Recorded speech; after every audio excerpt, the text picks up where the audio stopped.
Welcome to NEET book LM. आज botany में cell the unit of life का 7th of lecture है। इसमें आपको शॉर्ट में रिवीजन करवाया जाता है। लास्ट के लेक्चर चैनल पर अपलोडेड हैं, अगर नहीं देखे तो देख सकते हो। And if you like the content then subscribe, like and share. तो चलो शुरू करते हैं। आज का हमारा रिवीजन ब्लूप्रिंट बहुत ही सिंपल और सॉर्टेड है। हम कवर करेंगे membrane transport, the rigid cell wall, plant cell connections, the endomembrane system और लास्ट में ईआर एंड गोल्जी एपरेटस। इनको हमने छोटे छोटे पार्ट्स में कंपार्टमेंटलाइज किया है ताकि आपको डाइजेस्ट करने और मेमोराइज करने में एकदम आसानी हो। Let's go. Section 1, membrane transport. चलिए देखते हैं कि मॉलिक्यूल सेल मेम्ब्रेन के सिलेक्टिव बैरियर को कैसे क्रॉस करते हैं। सेल मेम्ब्रेन ना एक स्ट्रिक्ट सिक्योरिटी गार्ड की तरह डिसाइड करती है कि कौन अंदर आएगा और कौन बाहर जाएगा। इसको एक रियल लाइफ एग्जाम्पल से समझते हैं। पैसिव ट्रांसपोर्ट बिल्कुल एक साइकिल को डाउनहिल यानी किसी ढलान पर चलाने जैसा है। आपको कोई एनर्जी या एटीपी नहीं लगानी पड़ती क्योंकि मॉलिक्यूल्स नेचुरली अपनी हाई कॉन्सेंट्रेशन से लो कॉन्सेंट्रेशन की तरफ फ्लो करते हैं down the concentration gradient easily. But अगर हम एक्टिव ट्रांसपोर्ट की बात करें तो यहाँ एनर्जी लगती है क्योंकि हम कॉन्सेंट्रेशन ग्रेडियंट के अगेंस्ट जा रहे हैं, लो से हाई की तरफ। ये बिल्कुल अपहिल साइकिल चलाने जैसा है। ढलान पर ऊपर चढ़ने के लिए आपको जोर से पेडल मारना पड़ता है, एनर्जी खर्च करनी पड़ती है और सेल के केस में एक प्रॉपर पंप की जरूरत होती है। अब देखो, अगर कोई मॉलिक्यूल न्यूट्रल या नॉन पोलर है तो वो सिंपली मेम्ब्रेन से इजीली गुजर जाएगा। जैसे पानी का डिफ्यूजन, जिसे हम ऑस्मोसिस कहते हैं, वो डायरेक्ट निकल जाता है। पर अगर मॉलिक्यूल पोलर है तो वो डायरेक्टली लिपिड लेयर को क्रॉस नहीं कर सकता, उसे एक ब्रिज चाहिए होता है। यहाँ एंट्री होती है फैसिलिटेटेड डिफ्यूजन की, जिसमें एक कैरियर प्रोटीन एक ब्रिज का काम करता है। पर याद रखना, सिंपल और फैसिलिटेटेड इन दोनों में एटीपी यूज नहीं होता। लेकिन तीसरे तरीके में देखो, एक्टिव ट्रांसपोर्ट, यहाँ क्लियर कट एटीपी और पंप रिक्वायर्ड है। इसका सबसे क्लासिक और इंपॉर्टेंट एनसीईआरटी एग्जांपल है Na+K+ पंप या ATPase। इसको बिल्कुल नहीं भूलना है, ये एग्जाम के लिए सुपर इंपॉर्टेंट है। चलो let's do a quick rapid fire recap. पहला, मेम्ब्रेन सिलेक्टिवली परमिएबल है। दूसरा, पैसिव मतलब डाउनहिल बिना एटीपी के। तीसरा, एक्टिव मतलब अपहिल जिसमें एटीपी और पंप दोनों चाहिए। और चौथा, वाटर के सिंपल डिफ्यूजन को हम ऑस्मोसिस कहते हैं। Set? Perfect. Section 2, the rigid cell wall. ये बाउंड्री रॉबर्ट हुक ने एक डेड कॉर्क सेल में डिस्कवर की थी। ये सेल वॉल प्लांट्स और फंजाई की सबसे आउटर बाउंड्री होती है। ये सिर्फ एक बाउंड्री नहीं है बल्कि सेल का अल्टीमेट प्रोटेक्टिव शील्ड है। ये एक रिजिड और डेड स्ट्रक्चर होती है जो मेम्ब्रेन के ठीक बाहर मिलती है। अब इसका काम क्या है? सिंपल है। ये सेल को एक फिक्स्ड शेप देती है, उसको किसी भी मैकेनिकल डैमेज और केमिकल इन्फेक्शन से बचाती है। साथ ही ये सेल टू सेल इंटरैक्शन में हेल्प करती है और सबसे ज़रूरी बात, किसी भी फालतू या अननेसेसरी मैक्रोमोलिक्यूल्स को अंदर आने से स्ट्रिक्टली रोकती है। हर ऑर्गेनिज्म की सेल वॉल अलग अलग मटेरियल से बनी होती है और ये एनसीईआरटी की लाइन से डायरेक्टली क्वेश्चंस आते हैं। फंगाई में ये काइटिन की होती है। बैक्टीरिया यानी यू बैक्टीरिया में पेप्टिडोग्लाइकन या मुरेन की होती है। आर्के बैक्टीरिया में स्यूडोम्यूरेन होता है। एनिमल्स में तो ऑफकोर्स सेल वॉल होती ही नहीं है। लेकिन एल्गी की कॉम्पोजिशन याद रखने के लिए मेरे पास एक बहुत बढ़िया ट्रिक है। बस याद रखो CGMC। C से सेल्यूलोज, G से गैलेक्टन्स, M से मैनन्स और C से कैल्शियम कार्बोनेट। बस ये CGMC अपने दिमाग में बिठा लो और एनसीईआरटी की लाइन आपको याद रहेगी। हायर प्लांट्स में देखें तो ये सेल्यूलोज, हेमीसेल्यूलोज, पेक्टिन और प्रोटीन्स की बनती है। प्लांट सेल वॉल्स 2 स्टेजेस में डेवलप होती हैं।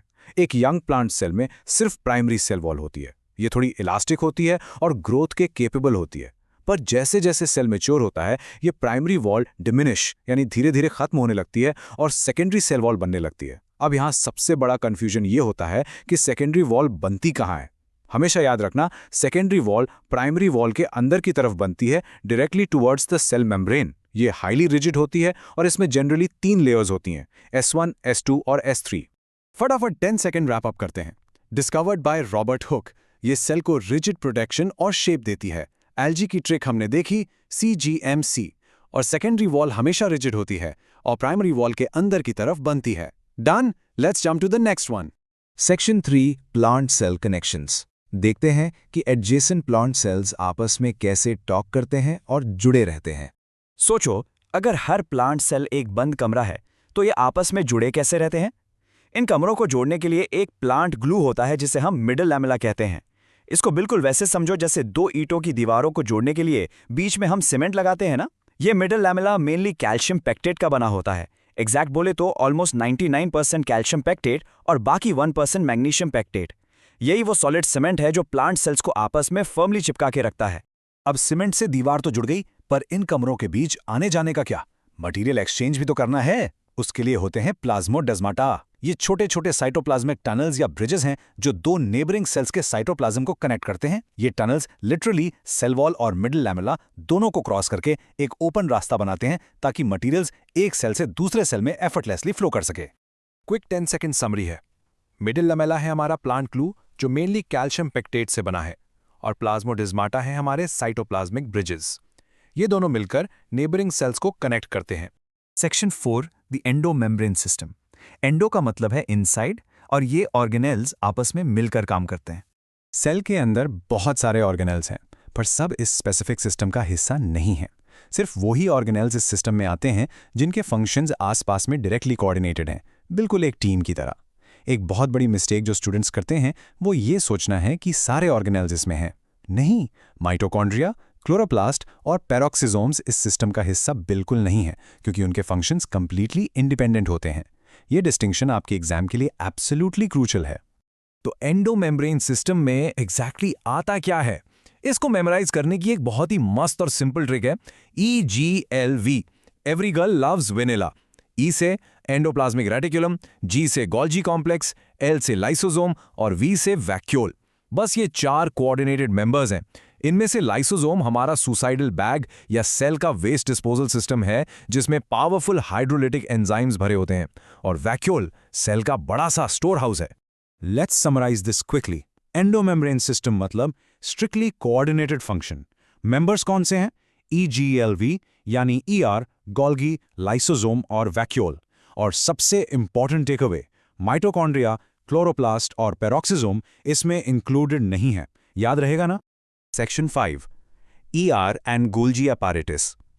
अब हम ER और गोल्जी के सीक्वेंस और उनके स्ट्रिक्ट मैन्युफैक्चरिंग स्ट्रक्चर पर जूम इन करते हैं। हमारे EGLV सिस्टम के पहले 2 इंपॉर्टेंट मेंबर्स हैं, एंडोप्लाज्मिक रेटिकुलम और Golgi apparatus। Endoplasmic reticulum 2 type के होते हैं। पहला है रफ ER।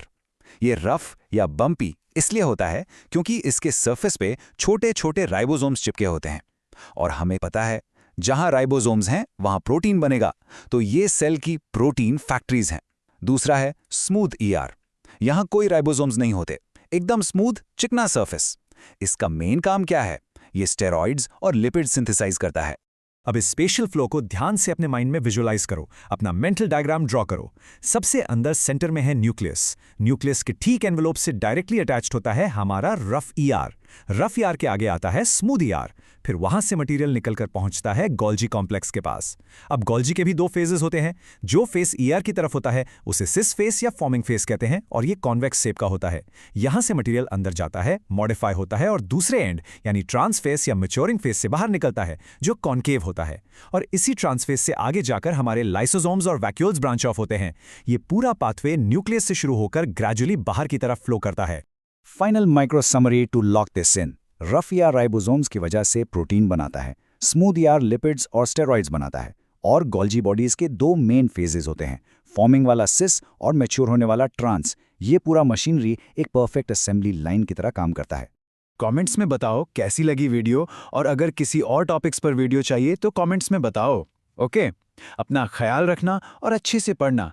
सयोनारा। पर जाने से पहले एक सवाल, अगर एनिमल सेल्स के पास प्लांट जैसी रिजिड सेल वॉल होती तो क्या हम आज फ्रीली मूव कर पाते? Think about it.